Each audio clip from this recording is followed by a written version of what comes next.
और अब एक खास बात, आरजे रमझाझर के दर्शकों से निवेदन है, ताबड़तोड़ बेबाक व बेझिझक खबर देखने व जानने के लिए आज ही चैनल को सब्सक्राइब करें। लाल कलर का बटन सब्सक्राइब बटन है, उसे दबाते ही बेल आइकन आ जाएगा, उसे क्लिक करके ऑल ऑप्शन सेलेक्ट कर दें, जिससे सबसे पहले हमारे द्वारा डाले गए वीडियो आपके पास पहुंचेंगे और आप निर्बाध तरीके से इस चैनल के माध्यम से सारे खबर सबसे पहले देख सकते हैं। नमस्कार, आप देख रहे हैं आरजे रमझाझर और मैं हूं पुखराज सिंह। एक तरफ आजादी के बाद देश का सबसे बड़ा आंदोलन किसानों का आंदोलन, दूसरी तरफ पाकिस्तान का जवाबी हमला झेल रहे जवान। छत्तीसगढ़ के कई जिलों में शिक्षित बेरोजगार कर रहे अपने अधिकारों की मांग। न जाने कब केंद्र और राज्य सरकारों की आंखें खुलेंगी और किसान, जवान सहित युवाओं को सही हक और अधिकार नसीब होगा। देखिए इस रिपोर्ट में।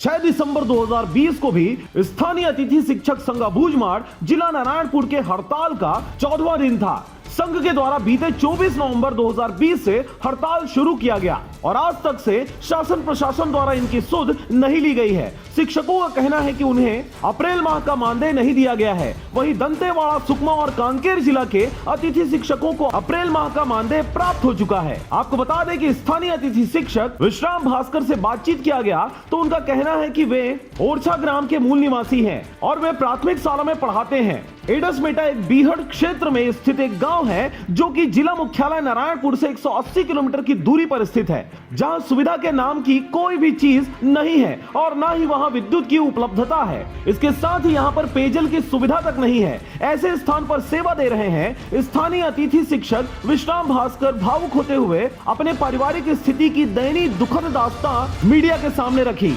आज दिनांक 7 दिसंबर 2020 है और स्थानीय अतिथि शिक्षक कल्याण संघ अबूझमाड़ के हड़ताल का 14वां दिवस है। आज हम ये स्थानीय अतिथि शिक्षक अपने सेवा बहाली के लिए रंगोली बनाकर शासन और प्रशासन को आकृष्ट कर रहे हैं। आपको बता दें कि स्थानीय अतिथि शिक्षक अबूझमाड़ जिला नारायणपुर की 4 सूत्री मांगे हैं कि इन्हें कोरोना काल में मानदेय भत्ता दिया जाए, इनके आर्थिक परिस्थिति को देखते हुए तत्काल सेवा बहाली किया जाए, इन्हें 62 वर्ष की आयु तक सेवा सुरक्षा प्रदान किया जाए और साथ ही स्थानीय अतिथि शिक्षकों के स्थान पर नियमित शिक्षकों का पदस्थापना न हो सके और इन्हें यथावत स्थान पर रखा जाए। इसके अलावा आपको बता दें कि स्थानीय अतिथि शिक्षकों ने अपना विरोध रंगोली बनाकर सरकार के खिलाफ प्रदर्शित किया है। स्थानीय अतिथि शिक्षक कल्याण संघ अबूझमाड़ अपने मांग को लेकर काफी चिंतित और दुखी हैं। शासन और प्रशासन का ध्यान अब तक इनकी मांगों पर नहीं गया है। हड़ताल के 14वें दिन 7 दिसंबर 2020 को हड़ताली अतिथि शिक्षकों ने रंगोली बनाकर अपने मांगों को शासन प्रशासन के बीच रखने का प्रयास किया। पिछले दिवस इन्हीं स्थानीय अतिथि शिक्षकों के द्वारा